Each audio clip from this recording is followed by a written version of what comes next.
So welcome to our ongoing series of webinars. We're in the third of our series around managing change. And in this session, we're going to take a look at reactions to change. Seeing a bunch of folks already logged in, and we're all set to go.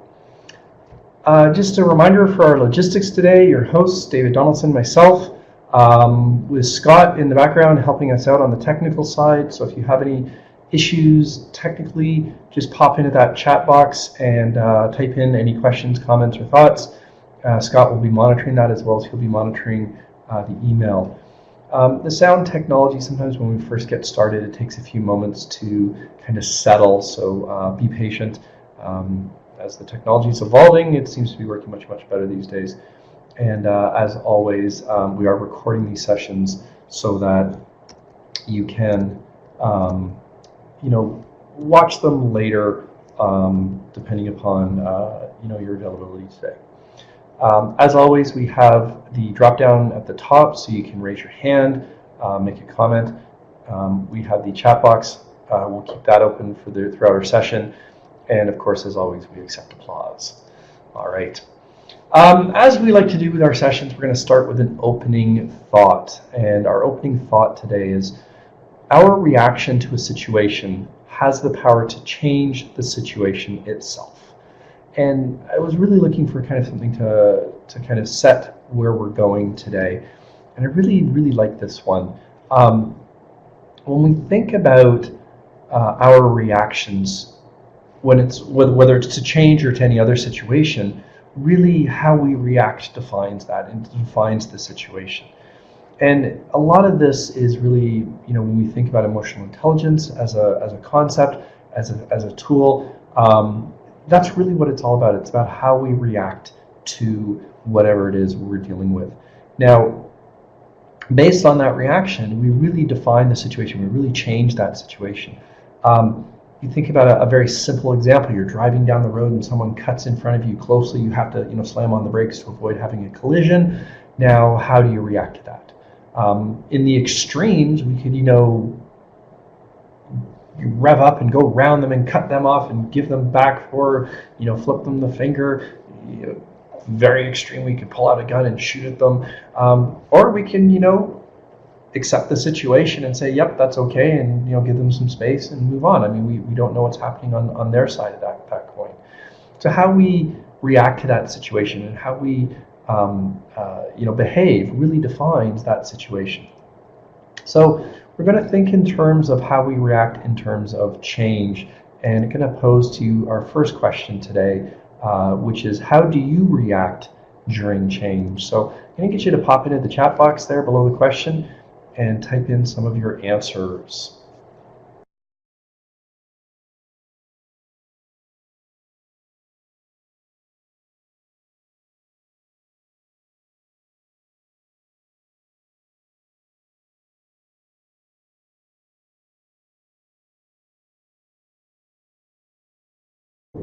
Seeing some great responses here.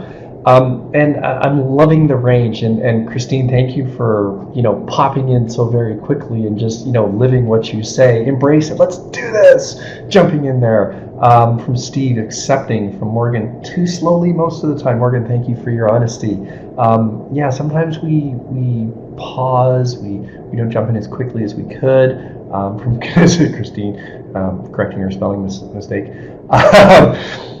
From Julie, question the why. Love that one, Julie. And that's a very common response to change. It's, why are we going through this?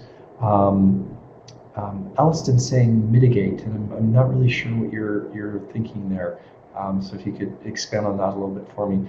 I popped my own answer, and I usually don't, but I thought I'm gonna chime in on this one. Leap, then look, and we're going to be looking at personality types today, and I want to, kind of share from my perspective what this looks like, and really, personality-wise, I do have a bit of a leap, then look mentality, personality. So we're going to be, looking at some of the different personality factors that can drive people's changes or people's reactions to change. But the reality is, we all have different reactions when it comes to change.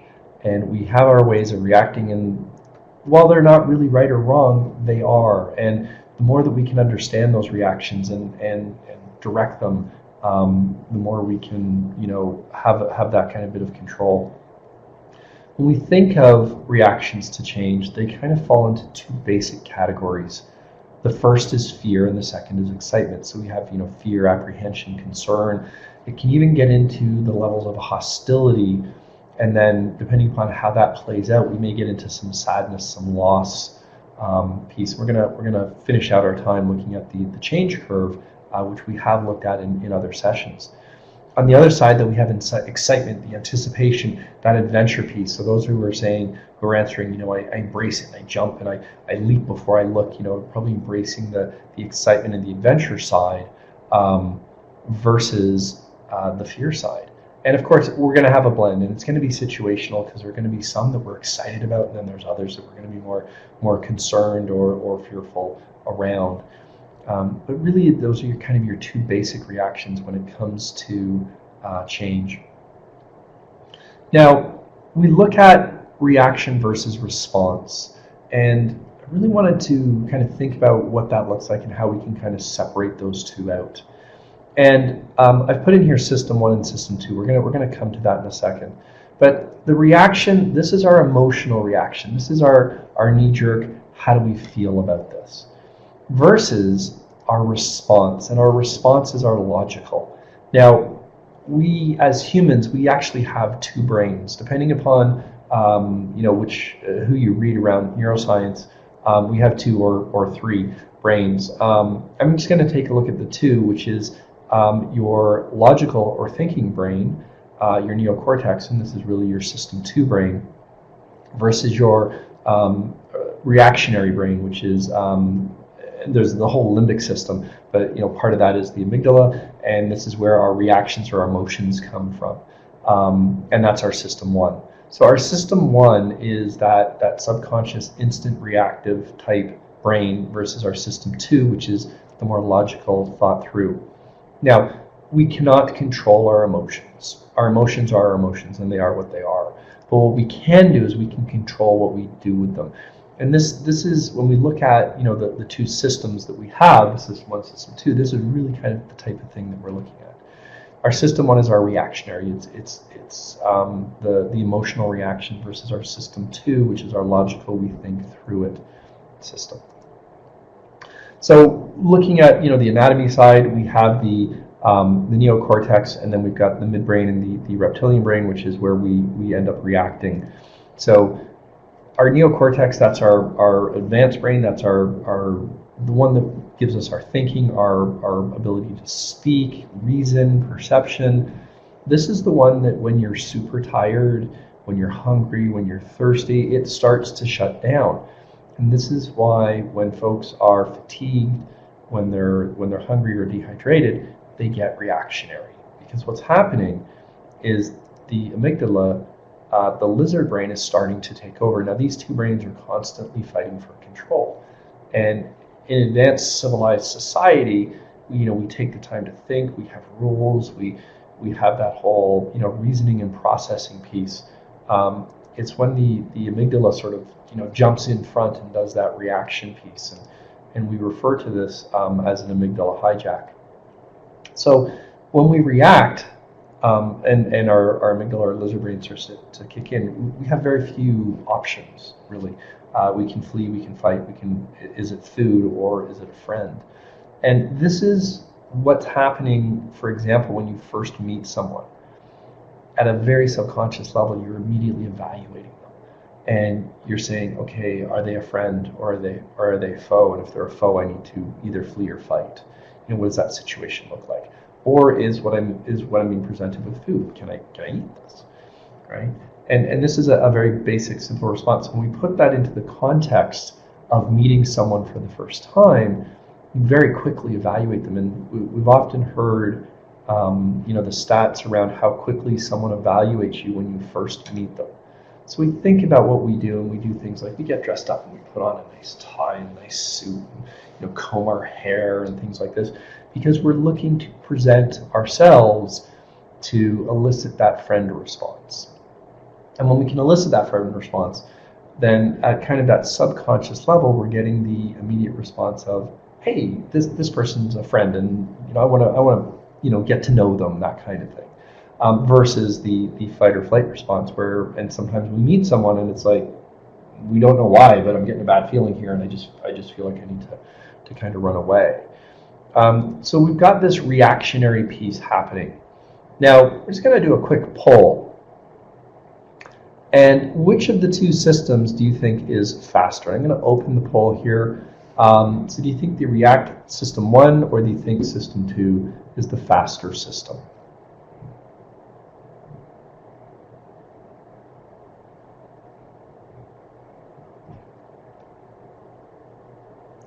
Give it a few more moments for the poll.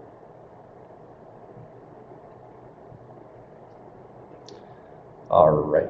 Let's end the poll here, broadcast the results, and I see we have a very savvy audience today. You're absolutely right. The System 1 is the faster system. It's the instant reaction piece, and this is usually driven around your amygdala. And then the neocortex, which is the thinking piece, takes longer. Now, it not only takes longer, but it takes more energy. And being survival beings,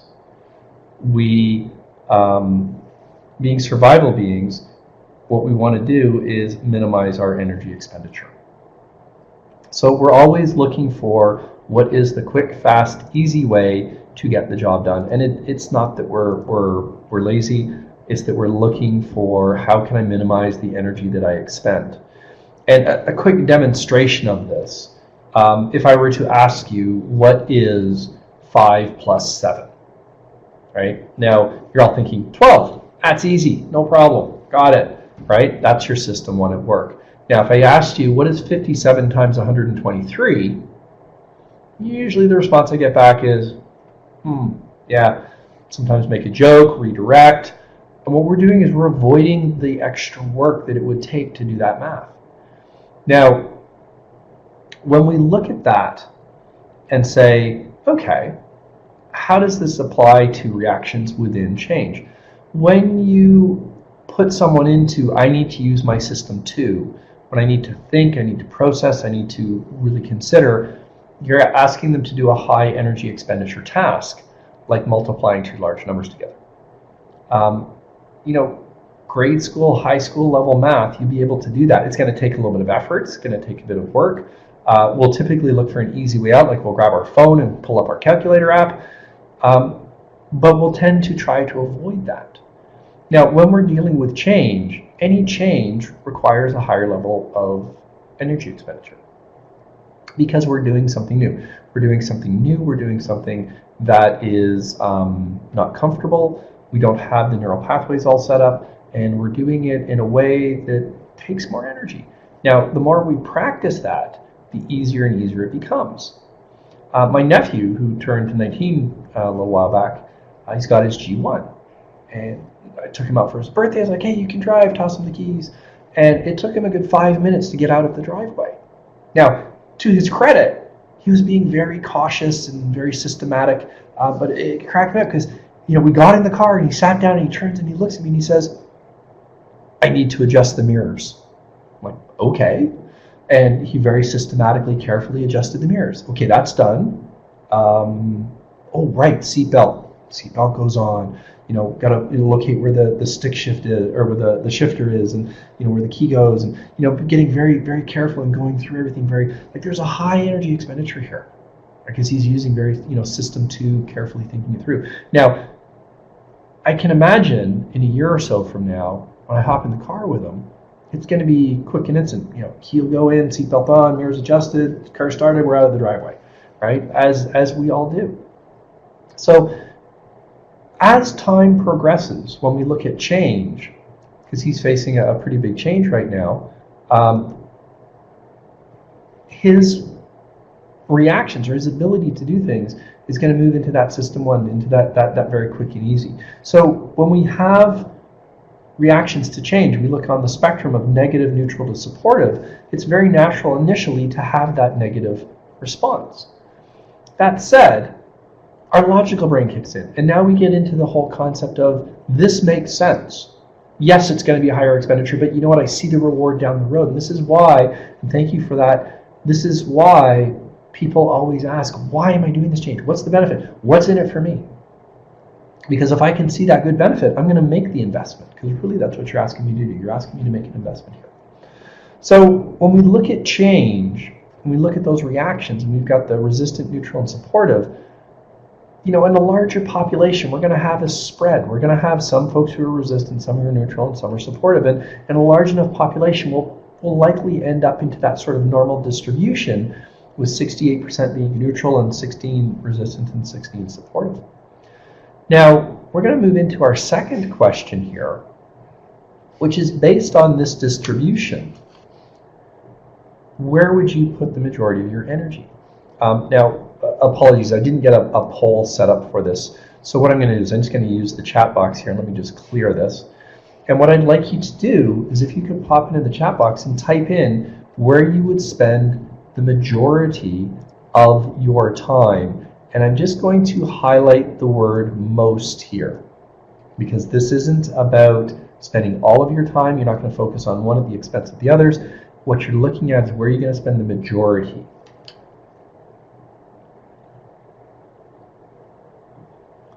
Getting some answers coming in fast and furious here. Thanks, folks. So we've got 3 votes for neutral, 1 for supporters, 1 for resistors, another for supporter, Melissa. Elston for neutral, supportive, resistors, supportive. So we've got quite a mix. We've got kind of all over the place. Now, oftentimes when we ask this question, the answer comes back, it depends. And we start to kind of flavor this with the whole concept of, you know, where are the key influencers, and and this type of thing. But here's what we should be doing. We should be focusing in on the neutrals, and here's why. Now, the first thing we want to think about is the squeaky wheel gets the oil. Okay, so I'm just going to undo that. There we go. That's better. The squeaky wheel gets the oil. So in a way, what we're doing is when we focus in on a particular group, there is an element of kind of reward there, because if I'm kind of making some noise here as a resistor, you're kind of rewarding that behavior a little bit. But more importantly, the neutrals have a shorter distance to go from where they are to supportive. The resistors have a longer distance to go, so it's going to be harder and more work. Now, assuming I can get the 68% moved over, I add those two numbers together, and I've now got 84% of the population. We get into the critical mass piece. It's going to be easier to move your neutrals. You've got a shorter distance to go, and you now get into critical mass. And when we get into critical mass, again, that survival instinct is going to start to kick in, and we're going to get into a situation where the resistors are losing their desire to resist, because the majority, 86%, 84%, are moving along, and they're like, if I don't hurry, I'm going to be left behind. So they tend to naturally move themselves. Now, I'm just going to again highlight, we're talking about most of your time and energy, not all. Yes, you still spend time on your resistors. Yes, you still spend time on your supporters. But we want to do this in a more even distribution. Now, once I've received critical mass, then I can kind of step back, and we've built the momentum. I can step back and I can let the change flow. So when we think in terms of the resistors, the supporters, and the neutrals, I want to ask this question of why you chose the ones that you chose. And again, I'm going to just clear our chat history here.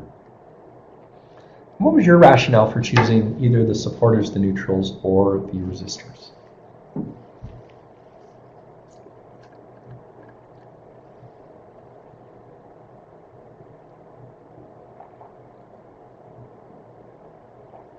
Ooh, we're getting multiple attendees typing. I always love it when that message pops up.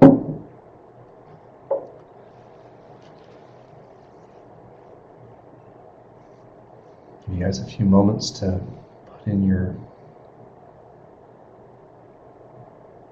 Okay, Morgan, encouraging supporters helps me with the others distribute the workload. Absolutely, and that's a fantastic point. and again, we don't want to not support our supporters. We definitely want to do that, but let's not do it at the expense of the others. Julie, going for the bigger group, focus and move forward supporter when with the numbers. So we take that neutral group that's a larger, bigger bang for our buck, and now we've got that larger piece to move on. Overall, I tried to be helpful. Excuse me.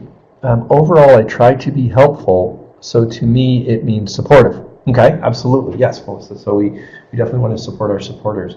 Resistors can take more time and energy to become supporters. Absolutely, Steve. And this is one of those big challenges, because if I have a finite amount of resources to apply, if I apply them to the neutrals and I get a quicker, easier, lower cost reaction into supportive, I'm going to be able to move more people and then hence create that critical mass.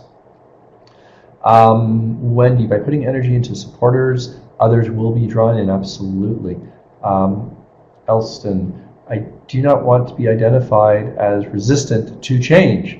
I agree, and a lot of people don't. And that's one of those things where people don't want to be identified as resistors. So sometimes the resistors will actually end up being a little bit more covert. But as long as we're being open and honest, it's actually something we kind of. We're going to recognize that there are going to be people who are resistant to change, and that's okay. We've got a ditto on Sheila's answers. Resistors take longer to change. Absolutely. From Dawn, focus on neutrals by turning the volume on their favorite radio station, WIIFM. I love it. Thank you, Dawn. Yes, my favorite radio station too, WIIFM radio. Are you tuned in? Yeah, and that's a really good point, Dawn, because we are very inward looking. We're very what's in it for me, because the reality is I need to take care of myself. If I'm not taking care of myself, I'm no use to anyone else, and we need to kind of be able to do all that. So some really good discussions here today. Appreciate that. Now, as we kind of move forward, when we think about the resistors, the neutrals, and the supporters, the question becomes what really drives people. And there's kind of two main drivers that we're going to take a look at today, which is goals and fears. And one of the things when you look at folks who kind of do that stuff, it's they're identifying the goals, they're identifying what they want to achieve, and then they're facing those fears. And when we talk in terms of courage is not the absence of fear. It's having the fear and still doing it in spite of. So I was out in BC this spring and managed to get a good, nice weather day, and so we went to the top of Mount Seymour, and it's just a fantastic day. So I thought I'd use a nice inspirational picture there. To look at the goals and fears, what we're going to do is we're going to use the DISC model of personality types. And the DISC model, it's union-based. It's similar to Myers-Briggs, Colors, Berkman. There's a couple of others that are very similar. So you can apply this depending upon which model you choose. But it's a nice simple model, so I'm going to just walk you through it. Now, it's based on two continuums. And the first continuum that we have is this vertical continuum here. Okay? And the vertical continuum is around energy. Are you introvert? Are you extrovert? And extrovert folks tend to be a little more faster paced, a little bit more outspoken, as where introverts tend to be a little bit more moderate paced, a little bit more thoughtful, a little bit more, they're going to be quiet and think about things. And this is one of those dichotomies, because we talk about people being engaged in our change. Just because they're not talking in the meeting doesn't mean they're not engaged. It may mean they're more introverted. So we think about that first scale. Then we move to the horizontal scale here, and the question is, are we more people-focused or are we more task-focused? And again, there's no right or wrong here, it's just who we are. So folks, there are some people who are more people-focused. It's about the relationships, it's about the individual feeling of well-being, versus people who are more task-focused, which is it's about getting the job done. It's about to some extent taking away the emotion, focusing on the job. And not at the expense of people, but focusing on the job more so than focusing on the people. So these are the types of folks that we've all worked with in life who are, it's about getting the job done, and they may step on some toes along the way, and they're okay with that. And in the right situation, that's actually can be a really good thing. So we think about those 4 types, and I'm just going to work our way around this. And the first one I want to think about is dominance. And in the dominance style in D, I like to use daring, direct, and decisive to describe them. These are the folks who are very straight to the point. There's no fluff. Get the job done. Let's go. Now the I's, these are kind of more people person, right? So they're people oriented. They're more extroverted. These are the intuitives. They're very inspirational. They're often initiators. I tend to call these folks the cheerleaders.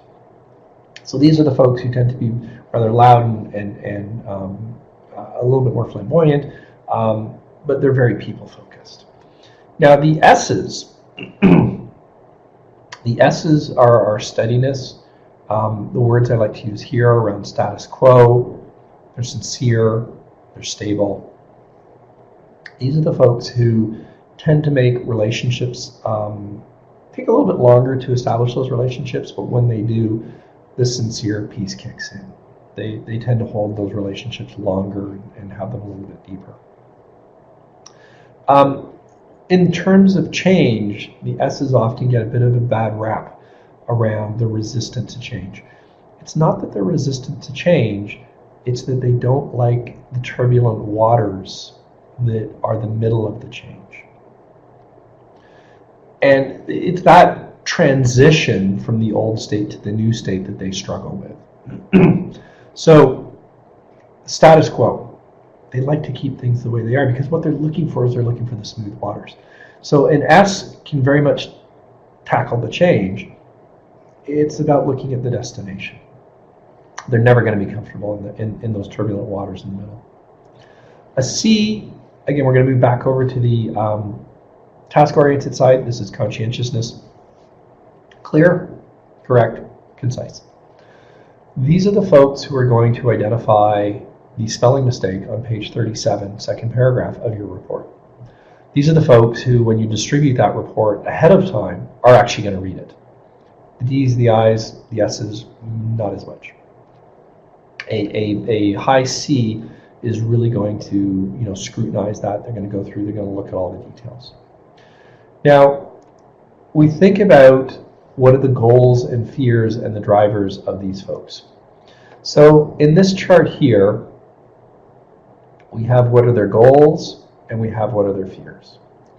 And if we look at the D, their goal is very much results. It's very much about control. It's very much about getting the job done and being in control and being the driver of that. Their fear, not surprisingly, is around losing control. It's around being taken advantage of. Now, when you're dealing with a high D, they greatly respect and look for competence. And what they recognize is that when they're able to make those accomplishments, it helps them drive forward. And competence of their team is going to help them with those accomplishments. So, losing control of the environment, that sort of thing, is going to be their biggest fears. For the I's, what drives them is people involvement and personal recognition, and of course, not surprisingly, rejection and loss of approval. So when an I fails at a task, they often take it very personally. When a D fails, no big deal, moving on, next job, let's go, and they almost sometimes even see it as a challenge. For the S's, their drive is stability and security. And hence this is why they often have that, especially initial perception of being resistant to change. So their biggest fear is the sudden change, is losing that security. So when we're dealing with S's in a change situation, we really want to help them see that there's going to be the new norm, the new stability going forward. And then finally C's. Accuracy and order. is what their goals are. This is why when you're looking at, distributing that report ahead of the meeting, they're actually going to read through it and they're going to look for, is it accurate, is it done correctly? Give a C something that is very arbitrary and kind of all over the place drives them nuts. On the fear side, criticism of performance. They take a lot of pride in their work and a lot of pride in the detail level that they go to and the accuracy that they obtain. And the lack of standards is another fear. They love order. They love things, everything's the same, and we've got, step A and step B, and we kind of work through it all. So when we think these folks in terms of their reactions to change, the goal for a D is victory. It's about overcoming the odds. It's about persevering. It's about the accomplishment. So the reaction to change with a high D is often they look at it as a challenge. Bring it. Let's do this. I can overcome. Now, when we get into the conflict state, and really this is, we're going to go into reactions around conflict, because anytime you are in change, there's often conflict. You notice that we get this aggressive, becomes a win-lose, refusal to bend, and we get into that kind of highly competitive state. And when we start to get into that in a change, and we're trying to drive change forward and lead change, if we have a high D, we've got a little bit of a powder keg here, because there can be that sense of loss of control. And so hence, as we're trying to lead that change, we want to be very diplomatic and very collaborative with our Ds so that they're coming along on the journey, and they have that feeling of, they've got some level of control and they're going to have that input. Now, our Is, their biggest goal is around acknowledgement. It's around the personal acknowledgement, right? So when they get into conflict, they want to be heard. They'll often gloss over tension intentionally, because they're looking for, how do I keep the relationship, and how do I not lose face, or how do I not offend the other party? And we tend to, I say we because I'm an I, verbalize feelings impulsively, and when things go off the rails, we can get into those personal attacks. And we're now getting into when we're getting into change, and we have that fear of loss of control, loss of status, loss of position. An I and a D will process those a little bit differently, as where the I will take it more personally, the D will often look at that as a challenge or a threat, and they'll approach it very much from an accomplishment perspective. Now, moving down to the S's, the S's goal is harmony. And this is where we get into the whole status quo piece. In terms of conflict, when we're in change, S's often back away.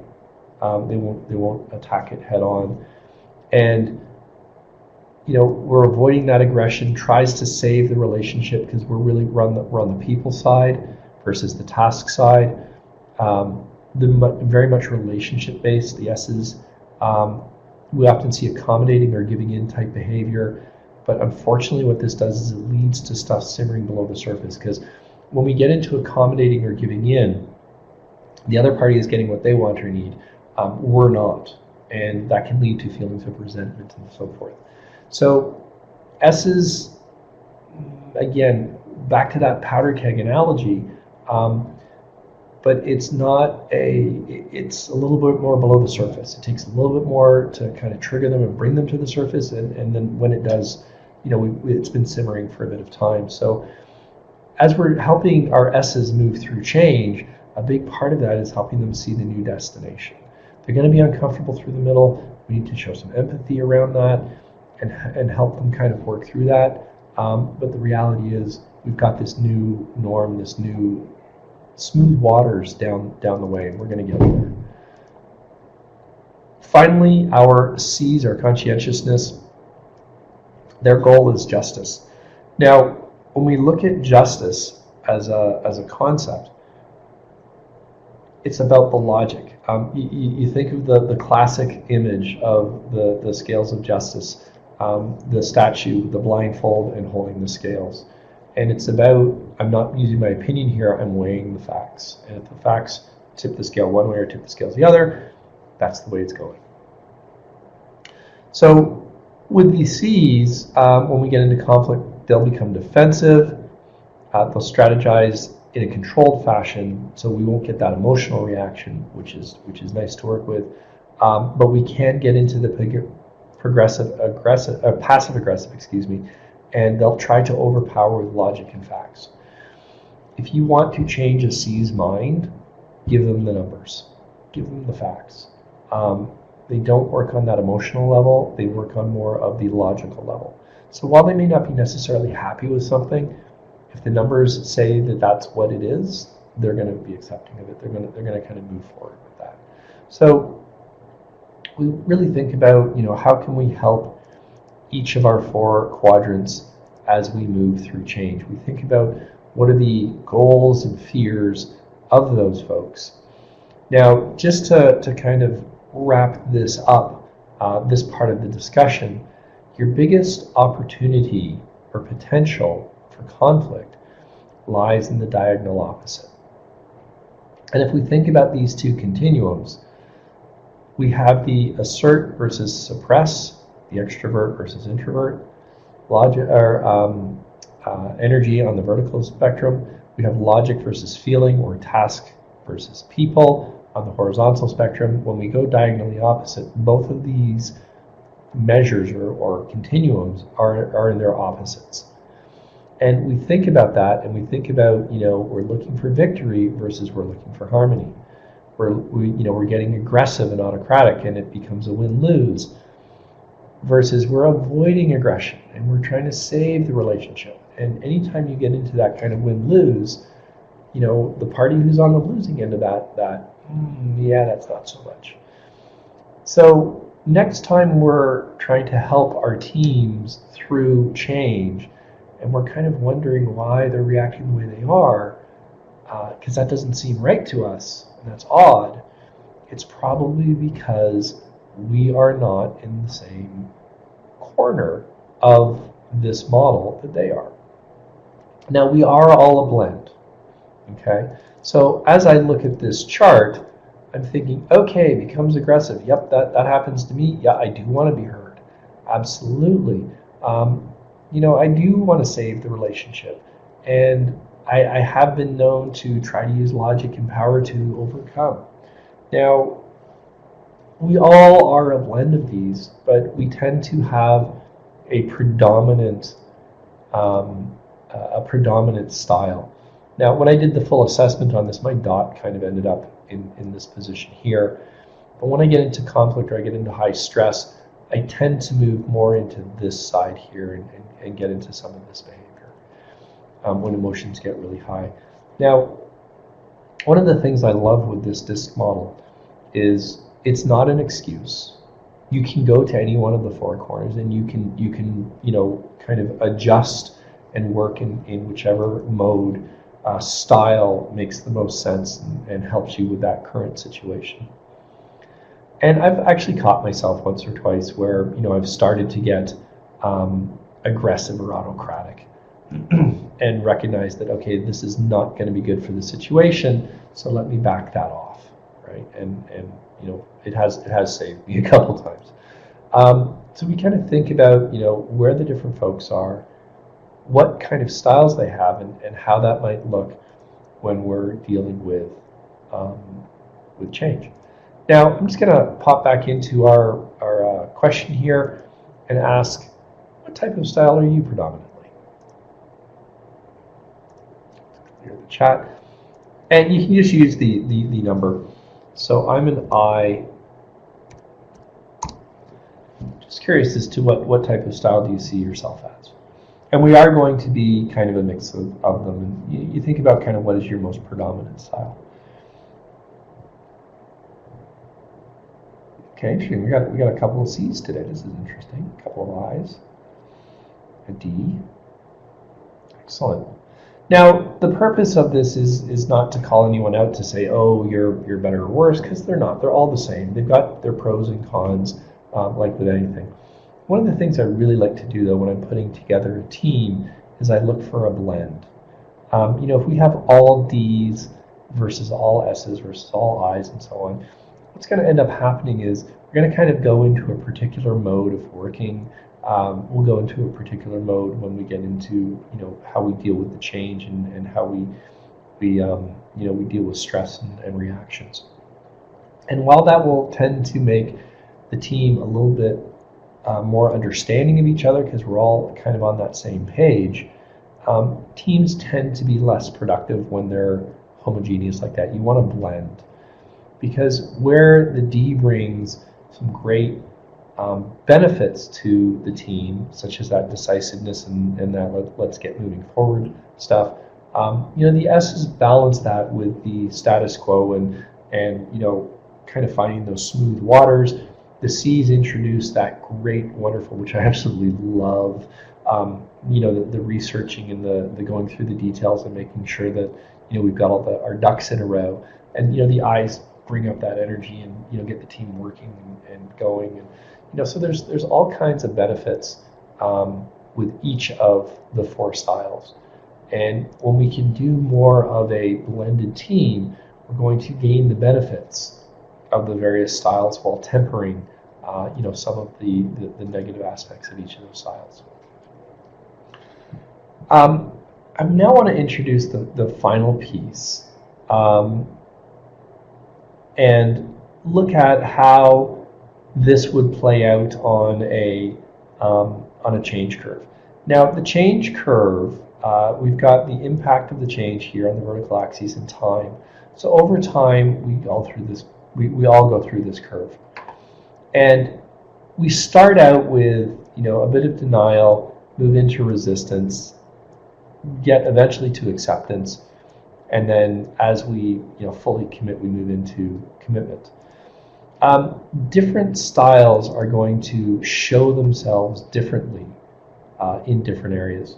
So let's pop down to resistance for a moment, and let's take a look at how the four styles may show themselves here. Start with the D's. Now, if a D gets into resistance, they're typically going to be a little bit louder about it. So these are going to be the folks who you're going to know that they're resistors. They're going to be open and upfront about it. Oftentimes, a D gets into resist mode because of the fear of losing control or losing status. So if we can allay some of that fear, we can reduce some of that resistance. The I's. Now, the I, it's very much about me, hence I. And when an I gets into resistance mode, it's often around the personal, how they're being viewed by their peer group, how they're being viewed by their team. They want to retain their own credibility. So we think about, and we've talked about this in other webinars where we talk about the survival anxiety and the learning anxiety. I's can be very high on the learning anxiety. And the learning anxiety is, can I learn this new way, this new system, this new thing that's coming forward? So I may throw some resistance up here because as an I'm really concerned that I'm not going to be able to do the new system, do the new thing, and basically, what's the word I'm looking for? Basically, I'm going to lose some of my own personal credibility. So I may be resistant to that change because I'm kind of liking where I am. The S's, again, the status quo, they're looking for the smooth waters. So they're anticipating the turbulence of the neutral zone. They're anticipating the turbulence of moving through the change and saying, yeah, let's not go there, right? Now, with an S, what you want to do is really think about what does the new beginnings look like? What does the destination look like? And really, yes, we've got some turbulent waters here, but we're going to have calm waters ahead. So we can, really help them focus in on the long-term destination. The other thing with S's is it's a lot about the teams. There's going to be lots of concerns around, well, what does the team look like, and am I going to be losing the team, and is it going to be broken up, and these kind of factors. The C's. The biggest thing with the C's is around the steps, and they're looking for the method. How do we get from A to B? And oftentimes in change, we kind of know our current state. So our current state is over here somewhere. We know our future state, which is up here. What are the steps going in between? And especially if you're doing more of an agile methodology, C's struggle with that because they're looking for what are the defined steps. So when we get into that waterfall, that more planned out, and we've thought it all through and we've covered off all the details, C's get much more comfortable. So helping a C move through that change, a couple of things we want to do with everyone. We want to acknowledge that reaction and that uncomfortableness, but then we want to think about what's kind of driving that and how can we help them move through it. So the big fear with the D's is losing control, with I's with the whole self-image and acceptance piece. The S's, the team, having those nice smooth waters and losing the stability, and then the C's having all of that data and all of your ducks in a row. In the extreme, C's can get into a bit of analysis paralysis, where they don't want to take that step until they've again gotten their ducks in a row. So that's kind of where we are in the resistance. Now, once we move into the acceptance and then the commitment, as our change managers, our job is now kind of done, because as people are accepting and they're committing, especially if they're committing, now it's a case of monitoring and making sure that they don't slide backwards and regress. And that's an easy thing to do, because as I move forward in this, and I move out of resistance into acceptance, and then I move out of acceptance into commitment, I can regress back. And that can be triggered by a number of factors, not the least of which is a change within the change. So we're chugging along in our project, we're doing our thing, we've got our plan, we're executing on that. The change request comes in, we've got a new change. And that can throw me back into resistance. I was good with where we were going, but now that it's been modified, I'm not so comfortable anymore. And again, apply those same things. The D, are they losing control? The I, is it okay, I knew where I was going, now it's going to be different. Can I get there? The S's, again, the whole, the stability of the team. And the C's, have we thought through the details?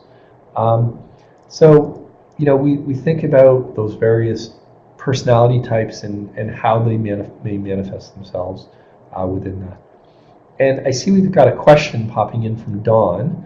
Now's a perfect time to address it, because I was actually just about to kind of get into the wrap up here.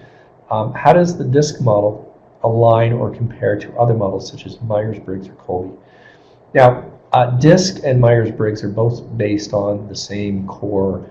The way I like to think of Myers-Briggs is a more complicated version of DISC, or DISC is a simplified version of Myers-Briggs, depending upon your perspective. In DISC, we have two continuums. We have the vertical and the horizontal, the extrovert, introvert versus the task versus people-oriented. You have those two continuums within Myers-Briggs, but then you have two more.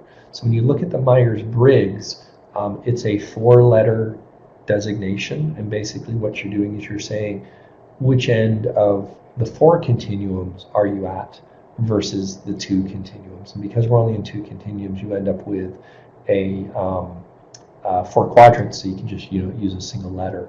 So in Myers-Briggs, for example, they do use introvert extrovert, so you would be one of the letters would be E or I. And the other, there is a task versus people oriented, and my apologies, I don't have it on the top of my head, because every time I do Myers-Briggs, I have to relearn it, because I find it a hard one to remember. And what I end up doing is I learn it, I teach it, and I go, wow, this thing's brilliant, and I love it, and then I forget it. And this is one of the reasons why I really like DISC, because I find that DISC is much easier to kind of wrap our heads around and then hence apply. So although it is a simpler model, it's an easier to apply model. On the Kolbe side, I'm glad you brought up Kolbe because Kolbe's a really cool one. Now, DISC, Myers-Briggs, these are personality types, and our personality will be different based on the situation and based on our life experience. So you will have a change in your Myers-Briggs scores, you'll have a change in your DISC scores, or colors, or insights, or any of those through your life. Because as you evolve and change, and it's interesting because you'll see people who are very high D that once they become parents, they start to become a little bit more I. As their focus shifts away from career development towards family development, this sort of a thing. And that's not unusual, and it's perfectly normal and natural.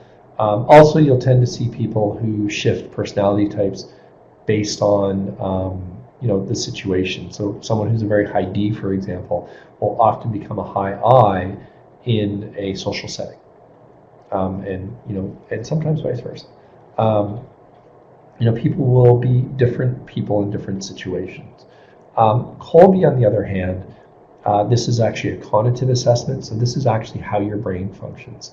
And what they look at is modes of operation, not how you manifest those. And in Kolbe, there's also 4 continuums. And I'm doing this off the top of my head, so I apologize if I miss a little bit, but it's fact finder, quick start, implementer, and follow through.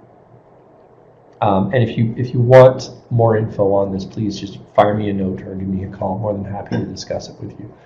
One of the neat things with Kolbe, though, is it does not change through your life, not very much at all. So it's really kind of how you're wired at your core. And about 2 years ago, they did some fMRI studies, and they were able to predict accurately which areas of the brain would light up when people were given particular tasks based on their Kolbe scores. So, for example, I'm a initiating quick start, which means that there's the leap then look piece coming out. Quick start is you're quick to start something, as opposed to someone who is a initiating fact finder, where fact finder is you do your research. So it's kind of how you approach problems and tasks. I'm an initiating quick start with high implementer. So I build models, I build prototypes. When I'm trying to think through a problem, it's like, I kind of need to build it and see it and work with it. As where someone who's a high fact finder, for example, would do the research. So they would, go online and look up research and papers and sort of, get the data before they take that first step. So hence, if I'm a high fact finder and I'm a relatively low quick start, for me to take that first step without all that data is very uncomfortable. Now, again, it's not an excuse. You can still do it. It's about being able to, go to those corners, draw on that energy. My fact finder is relatively low, so it takes a lot of energy for me to do research. When I sit down and read articles and books and do that kind of research, it takes energy. Doesn't mean I can't do it. It takes a higher energy. So it's kind of a bit of a different mode of working, but it's a really good one. Okay, so just to kind of wrap things up, because I see we're just approaching the 1 hour mark here. Our reactions to a situation have the power to change the situation itself. So how we behave is really going to be key. Now, we all have that emotional response. It's what we do with that emotional response that is really going to determine or drive, what that looks like.